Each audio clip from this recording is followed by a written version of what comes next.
विवेक अग्निहोत्री नाम के हमारे मित्र को फिल्म बनानी पड़ी कि भाई कुछ कर्नाटक के लोगों को भी पता चल जाए कि ये 1990 में ये हुआ था। दुनिया में हो सकता है, कोई समाज इतना इतना लालची और मूर्ख भी हो सकता है। तब हमको पता चला अच्छा कश्मीर में ऐसा हुआ है, फिर उसके बाद सो गए, फिर बंगाल में हो गया। हम सब कुछ चाहते हैं सरकार करे, सरकार नहीं करती। सरकार सिर्फ ताकत के सामने झुकती है, ध्यान रखिएगा। शाहीन बाग बना कि नहीं बना? 92 साल की महिलाएं, नानी दादी बैठी कि नहीं बैठी? उसके बाद की कहानी पता है? नहीं पता।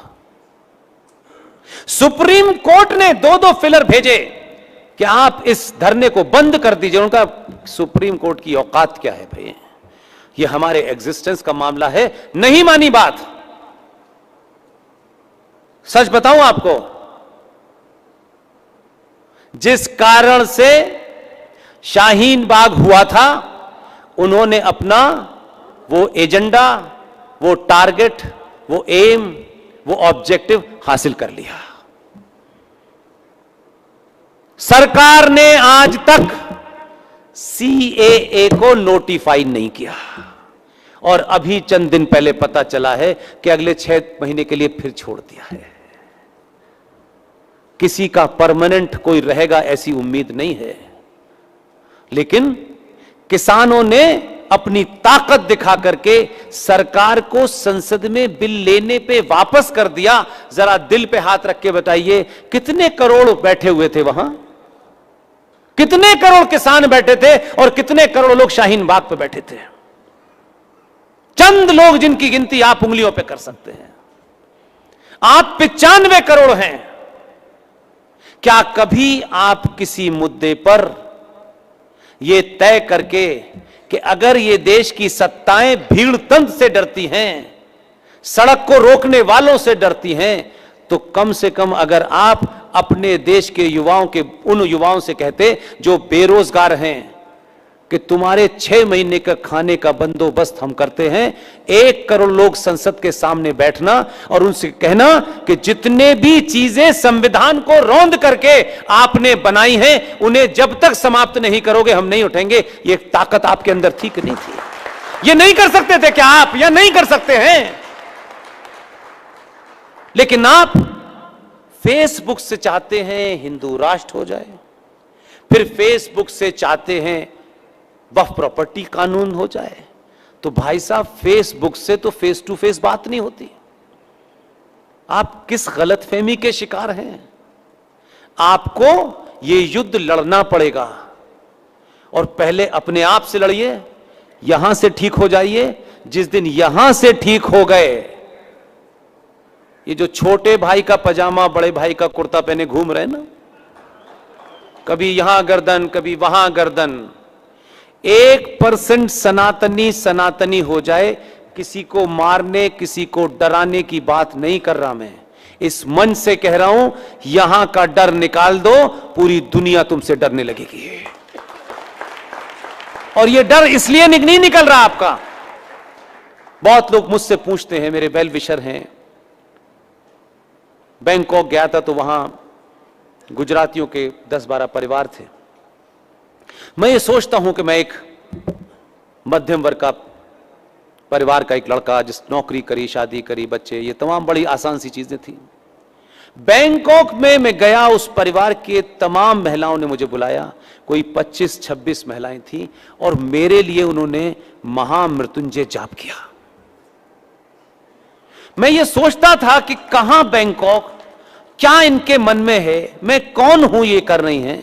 लेकिन मैं आज आपसे कहता हूं, अपने योद्धाओं को पहचानिए। महामृत्युंजय जाप होने से किसी का जीवन बच सकता है। इस युद्ध में कुछ लोगों को अपनी भागीदारी तय करनी होगी। यहां मुझे बुला करके पारस साहब के माध्यम से, गुप्ता जी के माध्यम से जो ये कर सकते थे इन्होंने कर दिया। इन्होंने अपनी भूमिका तय की कि हम बंगलौर में पिछले 2 साल से बेचारे ये कोशिश कर रहे थे, लेकिन इधर उधर के बहुत सारे कारण से मैं नहीं आ पा रहा था। यह सिलसिला पुष्पेन से शुरू किया है अगर आपने, तो अभी 10-15 लोग ऐसे हैं जो कुछ और बातें आपको बताएंगे। यह सिलसिला न रुके, यह जागृति लगातार चलती रहे और तब तक चलती रहे जब तक आप सड़क पे निकलें और जो गेरुए वस्त्र पहने हो और अकेला सड़क पे चल रहा हो और छोटे भाई का पजामा बड़े भाई का कुर्ता पहने 50 लोग भी आ रहे हो तो वो रास्ता बदल ले, तब समझिएगा कि देश बदला है। अभी आप कुछ इलाकों से गुजरते में तिलक मिटा लेते हैं, चोटी छुपा लेते हैं, यह आपकी स्थिति है। आप डराना नहीं जानते, आपको कुछ करना नहीं है डराने के लिए, तलवार लेके नहीं चलना है, सच बोलना है। सच से डरते हैं लोग, और जो लोग सच बोल रहे हैं उन्हीं की रोज हत्या का फरमान जारी करते हैं। लेकिन कुरान मजीद में फरमाया गया है, और यह फरमाया है अल्लाह ने कि मैं तुम्हें इस धरती पे, इस जमीन पर भेज रहा हूं और तुमको मैंने कुछ इंस्ट्रक्शन दिए हैं, कुछ आदेश दिए हैं, इनका पालन करना। और अगर तुमने धरती पे जाकर इन उसूलों को नहीं माना, इन रूल्स को नहीं माना और मेरे बताए रास्ते से तुम हटे, तो मैं इसी धरती पर ऐसे लोगों को भेजूंगा जो तुम्हें रास्ते पे ले आएंगे। लेकिन अल्लाह मियां ने यह नहीं बताया था कि वो 2014 में भेजूंगा, ना उन्होंने उसका नाम बताया था, ना ये बताया था कि वो फुल आस्तीन का नहीं, आधे आस्तीन का कपड़ा पहनता है। लेकिन ये कुरान में कही हुई बात है, मैंने कहीं से अपनी तरफ से नहीं की है। और ये सिलसिला अल्लाह चाहता है कि उसके जो बंदे हैं, जो कहते हैं हम अल्लाह के बंदे हैं लेकिन अल्लाह से पूरी तरह से गाफिल हैं, इन अल्लाह के बंदों को अल्लाह के रास्ते पे लाने के लिए उन्होंने अहमद अली और मोहम्मद अली का नाम से नहीं भेजे थे। और यह सिलसिला शुरू हुआ है, इसलिए आपको नहीं बदलना है। क्यों घबरा रहे हैं इनको देख के? ये अपने लोग हैं, ये कतई अल्लाह के फरिश्ते नहीं हैं, इनका उनसे कोई संबंध नहीं है। अल्लाह ने यह कहा कि इसको लगातार सिलसिले को जारी रखूंगा मैं। 14 वाले से जब तुम नहीं डरे, कुछ दिन के बाद तुम डराने लगे, तो 17 में यूपी में भेजा,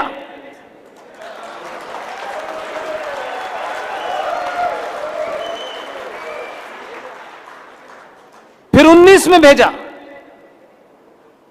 इसलिए आप ये मत भूलिएगा कि अब बहुत हो गया। कम से कम 100 साल तक अल्लाह ऐसे ही भेजते रहे, जिसकी जिम्मेदारी आपकी है। आपके माध्यम से भिजवा रहा है अल्लाह,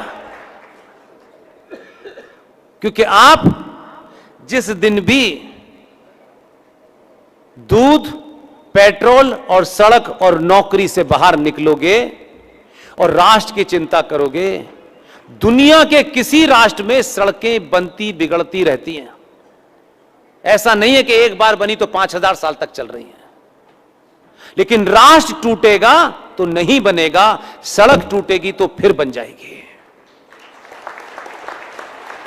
इसलिए आप वोट यादव ठाकुर बनिया ब्राह्मण होकर दे रहे थे, इसलिए आप जलील हो रहे थे। 2014 किसी के कारण नहीं बदला है। ये किसी परिभाषा को, यानी पॉलिटिकल साइंस के स्टूडेंट के नाते मैं अगर इसको एनालिसिस करता हूं, तो ये कुछ एक आदमी के कारण हो गया हो। वो सिंबल बना, उसे प्रकृति ने चुन लिया। 2014 के पैदा होने के पीछे सबसे बड़ा कारण है कि इस देश में जिन लोगों ने भी उसको चुना, ये भारत राष्ट्र के अंदर पहला ऐसा प्रधानमंत्री है चुनाव लड़ने से पहले देश का प्रधानमंत्री घोषित हो गया। और इस दबाव में पार्टी ने दाएं बाएं करने की कोशिश की। उसने कहा इसको हटाया या खेल किया तो तुम्हारा खेल कर देंगे। यह दबाव है। मैं बार बार जो मेरा इशारा है, सनातनी हिंदू अपनी सामूहिक शक्ति का प्रदर्शन जिस दिन करेगा, सत्ताएं आपकी चौखट पे नाक रगड़ के पूछेंगी कि बताओ क्या करना है। इसलिए आपका आदमी इस पार्टी में है, उस पार्टी में, इसको छोड़ दीजिए। कुछ अपने उस शत्रु से भी सीखिए जो आपके बीच में है।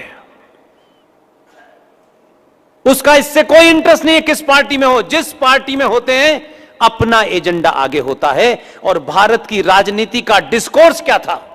चुनाव हुआ, चुनाव से पहले, चुनाव जीतने के बाद 15% इनको देना है, 13% इनको देना है, 14% उनको देना है, इनको ये देना है, इनको ये देना है। आप उस डिस्कोर्स में थे ही नहीं।